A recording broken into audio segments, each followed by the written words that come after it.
Hello दोस्तों, welcome to my channel all biography में आज हम बात करने जा रहे हैं जया किशोरी के जीवन परिचय के बारे में। तो दोस्तों देखिए, अगर आप नए हो तो हमारे चैनल को सब्सक्राइब कर लीजिए। जया किशोरी का जीवन परिचय, जया किशोरी बायोग्राफी इन हिंदी। आज के इस पोस्ट में हम आपको बताएंगे जया किशोरी बायोग्राफी। जया किशोरी बायोग्राफी। भारत में कई ऐसे कथावाचक हुए हैं जिन्होंने भगवद गीता, रामायण, मीराबाई की कथा, नरसी भक्त जैसी कथाओं का वाचन करके लोगों को आनंदित किया है। हमने अपने इस वेबसाइट पर भी कई ऐसे कथावाचकों की बायोग्राफी जीवनी लिखी है, लेकिन आज इस पोस्ट में हम एक ऐसे ही कथावाचक गायकी की जीवनी आपको बताने वाले हैं जिनका नाम है जया किशोरी। जया किशोरी ने बहुत ही कम उम्र में लोगों को भगवद गीता, नानी बाई का मायरा और नरसी की भात जैसी कथाओं को अपनी मधुर तथा मीठी आवाज के माध्यम से लोगों को सुनाया है। जया किशोरी एक प्रसिद्ध कथावाचक है। यह जहां कहीं पर भी कथा वाचन का प्रोग्राम करती है, वहां पर लाखों की संख्या में लोग इन्हें सुनने के लिए आते हैं। तो आइए जानते हैं जया किशोरी के जीवन परिचय के बारे में। Jaya Kishori birth place, family. Jaya Kishori का जन्म 13 अप्रैल 1995 को राजस्थान के सुजानगढ़ में गौड़ ब्राह्मण परिवार में हुआ। जया किशोरी रियल नेम जया शर्मा है। जया किशोरी पेशे से कोई साध्वी या संत नहीं है। यह एक सामान्य स्त्री है जो भजन तथा कथा वाचन का कार्य करती है। जया किशोरी के पिता का नाम राधेश्याम जी हरितपाल है तथा इनके माता का नाम गीता देवी हरितपाल है। जया किशोरी अपने परिवार में अपने सभी भाई बहनों से बड़ी है। वर्तमान समय में यह कोलकाता में रहते हैं तथा पूरे दुनिया भर में कथा वाचन का कार्य करते हैं।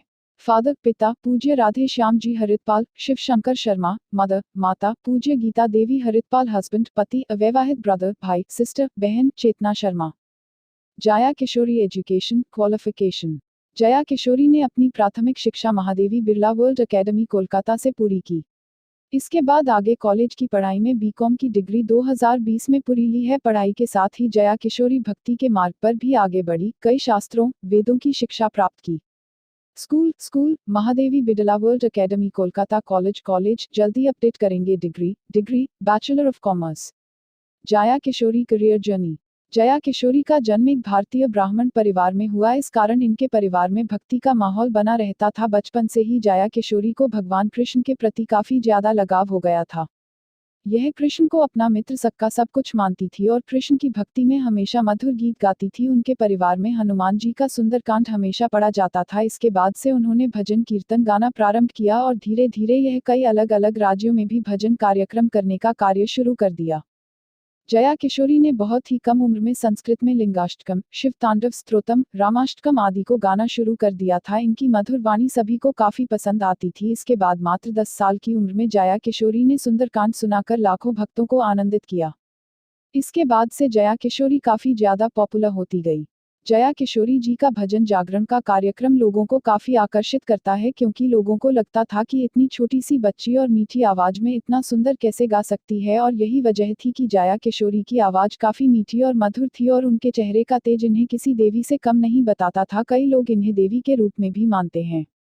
इसी तरीके से धीरे धीरे जया किशोरी भगवान के भजन कीर्तन तथा कथाओं का वाचन करते हुए पूरे भारत में कई भक्तों के दिलों में बच गई।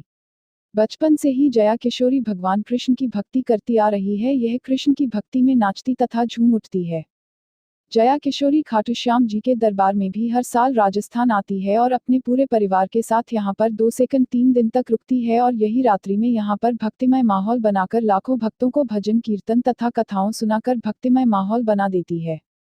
जया किशोरी के गुरु पम श्री गोविंदराम जी मिश्र जी ने इनके भगवान श्री कृष्ण के प्रति प्रेम को देखते हुए जया किशोरी जी को किशोरी जी की उपाधि दी।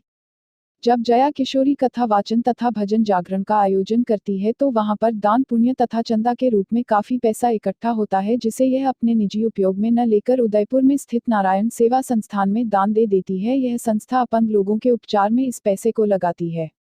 एक बार मैं भी उदयपुर नारायण सेवा संस्थान में गया था, लेकिन मुझे यह नहीं पता था कि इस संस्थान को फंडिंग कहां से मिलती है। लेकिन जब मैं जया किशोरी की जीवन के बारे में रिसर्च कर रहा था तब इस चीज का मुझे भी पता चला कि जो उदयपुर में इतनी बड़ी संस्थान है उसकी फंडिंग जया किशोरी के माध्यम से तथा इनके जैसे कई दानदाताओं द्वारा उस संस्था को चलाया जाता है, जो एक बहुत बड़े पुण्य का काम है।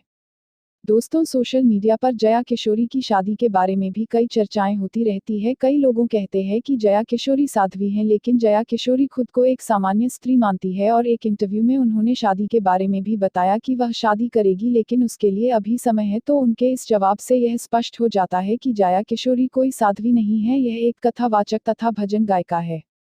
जया किशोरी खाटू श्याम जी तथा कृष्ण की बहुत बड़ी भक्त है और यह इनके गुणगान हमेशा अपनी कथाओं में करती हैं। जया किशोरी के इस काम की वजह से इनका पूरा परिवार आज काफी खुश है और उनके माता पिता को इनकी बेटी पर गर्व होता है। जया किशोरी सरल और सिंपल कपड़ों में रहती है, यह ज्यादा फैशन तथा श्रृंगार नहीं करती है, इन्हें बस भगवान की भक्ति में ही आनंद आता है।